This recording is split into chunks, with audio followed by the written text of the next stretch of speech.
Fala, filhotes, vocês estão vivos? No vídeo de agora nós vamos falar um pouquinho sobre o mundo das cidades-estado gregas, né? Aprofundar um pouquinho, falar sobre o modo de produção asiático e o modo de produção escravista, falar sobre cidade-estado de Esparta, cidade-estado de Atenas, sobre os conflitos gregos, sobre a cultura grega, a religião, a ciência e as artes, sobre Alexandre e o helenismo.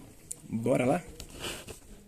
As primeiras formas de organização social entre os gregos foram os genos, comunidades de base familiar nas quais imperavam a autoridade patriarcal e a posse coletiva de bens. A junção gradativa desses núcleos resultou na formação da polis ou cidade-estado, que constitui uma das características mais essenciais da civilização grega. Cada cidade-estado possuía governo próprio, independente, não ocorrendo a centralização política do território da Grécia. Pode-se então afirmar que os gregos formaram uma cultura, possuíam costumes comuns, mas não chegaram a formar um estado unificado. É importante destacar a topografia da cidade-estado típica, que apresenta dois espaços bem marcados. A agro, a parte baixa, o local dos mercados e das reuniões públicas, e a acrópole, ou parte alta, onde se erguia o templo dedicado à divindade protetora local, além dos edifícios administrativos. Ao redor do núcleo urbanizado estava a área rural da cidade-estado. Na economia das polis sobressaía a atividade agrícola, complementada pelas atividades artesanais do consumo local. Além do consumo local, a produção abastecia as atividades comerciais dentro do território grego e também as direcionadas para as regiões fora da Grécia. O escravismo constituía a mão de obra fundamental entre os gregos, né? No entendimento dos processos sociais, o pensamento marxista elaborou o conceito de modo de produção, bastante utilizado pelos historiadores ao longo do tempo. As sociedades humanas apresentaram diferentes modos de produção, que se referem às dinâmicas entre as forças produtivas e as relações de produção, os métodos e técnicas de trabalho, suas características e seus fundamentos políticos e sociais. No modo de produção asiático, fundamentalmente agrícola, as terras pertenciam ao Estado, que explorava a massa de trabalhadores camponeses por meio da cobrança do excedente de produção e de serviços comunitários, como a corvéia. A base política era marcada pela teocracia, isto é, o governante justificava sua autoridade com argumentos religiosos. Foi característico das seguintes civilizações da Antiguidade Oriental: o Egito dos faraós, os povos da Mesopotâmia, como os sumérios e os babilônios, a Índia e a China antigas. No modo de produção escravista, aponta-se como fundamento de trabalho a mão de obra escrava direcionada para as atividades agrícolas e artesanais, cuja produção destinava-se ao enriquecimento privado. Oriundos de populações endividadas ou prisioneiros de guerra, os escravos poderiam ser comercializados como um produto qualquer. A ideia de escravo, mercadoria, esse modo de produção foi típico das civilizações clássicas, isto é, da Grécia e da Roma antigas. Fundada pelos dórios na Lacônia, a região central da península do Peloponeso, o extremo sul da Grécia continental, Esparta teve sua história política marcada pelo controle da elite guerreira, os chamados espartíatas. Eram eles que monopolizavam os órgãos de poder. No topo estava a Gerúsia, o Concílio dos Anciãos, formado por 28 indivíduos, entre os mais velhos, que escolhiam os 5 éforos, que são os responsáveis diretos pela administração da polis. Eventualmente, o conselho consultava os demais espartíatas numa assembleia chamada Ápela. Havia ainda a diarquia, os 2 reis que desempenhavam importantes funções religiosas e militares, mas de poder limitado. Todo esse sistema era atribuído ao legislador Licurgo, personagem que pode ter sido de fato lendário. Na estrutura social, abaixo da elite guerreira, estavam os periecos, lavradores e artesãos livres, mas sem direitos políticos, e os ilotas, escravos do Estado, oriundos das regiões vizinhas, submetidas especialmente à Messênia. O controle dos ilotas justificou o militarismo como traço marcante da cultura, da identidade e da educação espartana. Aos 7 anos, os meninos da elite eram entregues à formação guerreira, que compreendia treinamento físico e militar exaustivo em meio à disciplina rígida e todo tipo de privações. Aos 20 anos, eram soldados plenos e serviam até os 60, sempre cultivando os valores da honra, coragem,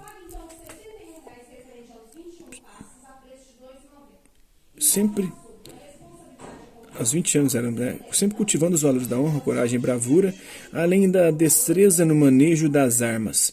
Também as mulheres eram submetidas ao treinamento militar, embora menos rígido que aquele dispensado aos homens. Isso tudo fez a fama de Esparta como uma cidade-estado temida pela força de seus exércitos. Já fundada pelos jônios na região da Ática, sudeste da Grécia continental, Atenas experimentou diferentes sistemas políticos ao longo da sua história. Inicialmente uma monarquia no século VII a.C., a polis, sob o controle dos eupátridas, a elite proprietária de terras e escravos, que depuseram o rei e estabeleceram uma oligarquia, governo de alguns, governando por meio do cargo de arconte.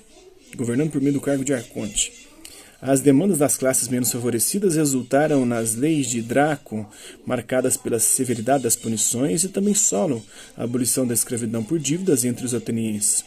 Diante da continuidade das tensões sociais, Pisístrato estabeleceu a tirania, regime de característica centralizadora e autoritária. Em fins do século VI a.C., sob o comando de Clístenes, foi criado então o regime da democracia. Nesse sistema, a participação política era garantida a todo indivíduo considerado cidadão. O homem livre, maior de 18, aí essa é tenso, Alguns dizem que é maior de 18, outros 21, outros 25, Filho de pai e mãe atenienses.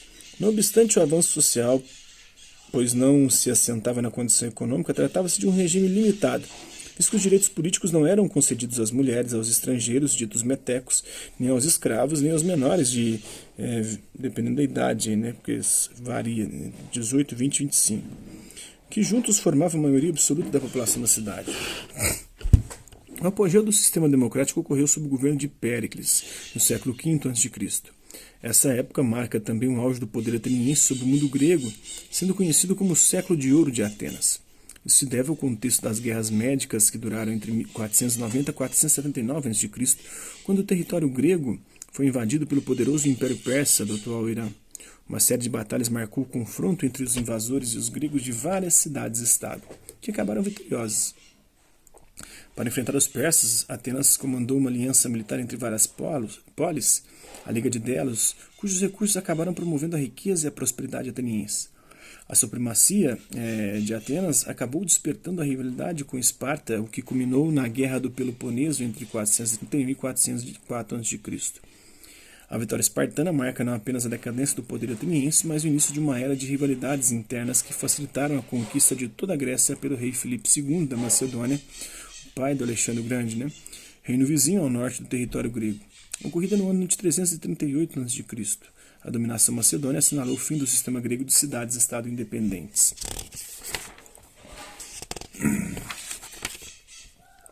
Na religião grega, tema de sua rica mitologia, sobressai o politeísmo, o culto de várias divindades cuja representação era antropomórfica.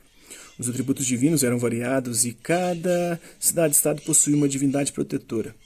Zeus, o maior dos deuses, Poseidon, o deus do mar, deus do raio, Zeus, Poseidon do mar, o Ares da guerra, Apolo do sol e da razão, são exemplos destacados de divindades masculinas.